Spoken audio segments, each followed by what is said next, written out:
Hello everyone, তোমাদের জন্য একটা মিনি ডুয়ার্সের খোঁজ নিয়ে চলে এসেছি। এটা কোথায় জানতে হলে কিন্তু ভিডিওটা শেষ পর্যন্ত দেখতে হবে। আর যারা আমাকে ফলো করনি তারা অবশ্যই ফলো করে নিও, আর যারা ফলো করেছো তাদেরকে অনেক অনেক অনেক ভালোবাসা। হ্যাঁ, রায়গঞ্জে মিনি ডুয়ার্স রয়েছে, এটা অনেকদিন ধরে অনেকের ভিডিওতে দেখছিলাম, তাই আমিও বেরিয়ে পড়লাম সেই মিনি ডুয়ার্সের খোঁজে। হ্যাঁ, এই সুন্দর গ্রাম্য পরিবেশ, গ্রামে থাকতে কিন্তু আমার বেশ ভালো লাগে। শহরের থেকে গ্রামের পরিবেশটা বেশ ভালো। তো তোমরাও কারা কারা গ্রামে বাস করো অবশ্যই কিন্তু কমেন্ট করে জানিও। আর আজকে কিন্তু আমরা চলে যাব একেবারে এই সোয়ারে মোড় পার করে, মানে রায়গঞ্জ কুলিক ফরেস্টের এখানে। এই কুলিক ফরেস্টের পাশ দিয়ে যে রাস্তাটা চলে গেছে সেই রাস্তা দিয়ে আমরা ঢুকে যাব একদম। হ্যাঁ, তোমরা হয়তো অনেকে বুঝে গেছো, ঠিকই ধরেছো, আমি যাচ্ছি একদম আব্দুলঘাটা। আর আব্দুলঘাটে কিন্তু অনেক দিন ধরে আমি শুনছিলাম মিনি ডুয়ার্স। আর এই যে লোকেশনটা ভীষণ ভীষণ সুন্দর। তোমরা হয়তো ফোনে দেখে কতটা বোঝা যাচ্ছে জানি না, বাট সামনে থেকে কিন্তু দেখতে হেব্বি সুন্দর। তো যারা এখনও যাওনি তারা কিন্তু অবশ্যই গিয়ে দেখে এসো।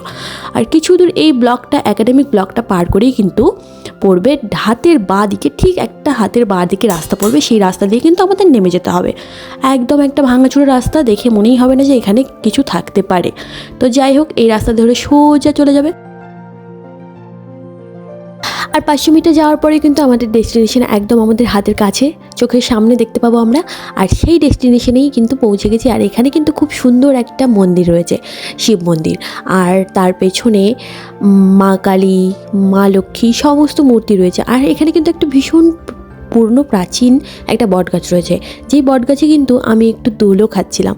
সত্যি বলতে ভীষণ সুন্দর একটা জায়গা, প্রাকৃতিক পরিবেশের ভর্তি। আর একটা কিন্তু ঘাটও রয়েছে, আর এই ঘাটটার জন্যই হয়তো এই জায়গাটার নাম আব্দুলঘাটা। বেশ ভালো একটা জায়গা। এখানে কোনো এক সময় মানে শিবরাত্রি বা কোনো এক সময়, আমার সঠিক জানা নেই, কিন্তু এখানে কিন্তু একটা বিশাল বড় মেলাও হয়। বেশ সুন্দর জায়গা, তোমাদের কিন্তু খুব ভালো লাগবে গেলে।